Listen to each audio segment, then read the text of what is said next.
Ang intense ng mga kaganapan ngayon sa abot kamay na pangarap sapagkat guguho ang mundo ni Moira dahil sa sasapitin ng anak niyang si Zoe. Dito nga ay may malaking pasabog si Justin tungkol sa totoong pagkatao ni Zoe, matapos nga itong hindi bigyan ng mana ni Don Pepe. Samantala ay ikakagulat naman nila Aling Susan at Diyosa ang plano ni Lynette na papuntahin nga ng bahay nila itong si Zoe. Mawawala naman ang pagdududa ni Lynette sa asawa niyang si Doc Carlos dahil nga sa mas iisipin nila ang kalagayan ni Zoe sa ina nitong si Moira.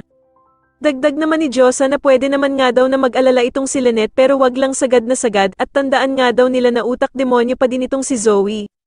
Sasabihin pa nga ni Aling Susan na meron daw sungay itong si Zoe at Paskong-Pasko nga daw at ayaw niyang makipagbardagulan.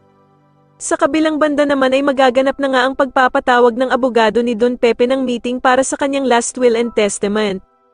Dito nga dahil sa masyado ng malala ang kalagayan ng kanilang lolo Pepe, ay ipapaliwanag nito sa kanila ang mga detalye at kung ano-ano ang ipapamana nito sa kanila. Samantala ay dadalo naman dito sila Doc Robert at Giselle kasama sila Justin, Annalyn, Zoe at Moira.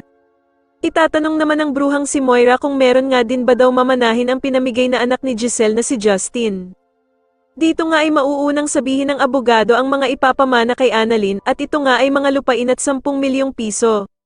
Ikakagulat naman ito ng sobra ni Moira at sasabihin nga nito na bakit daw pamamanahan si Annalyn samantalang anak lang naman daw ito sa labas. Sobrang ikakagulantang naman ni Moira ang sasabihin ng abogado na hindi daw pala isinama ni Don Pepe ang anak niyang si Zoe sa mga pamamanahan nito. Sa tingin niyo dito na nga kaya magkaalaman na hindi totoong tanyag si Zoe at anak siya ni Doc Carlos at Moira, mas lalo na nga talagang nagiging exciting ang mga susunod na kaganapan kaya naman ay mas lalo pa nating abangan ang mas lalong gumigandang abot kamay na pangarap. Maraming salamat po sa inyong panonood at sana po ay mas subscribe niyo ako. Maraming salamat po.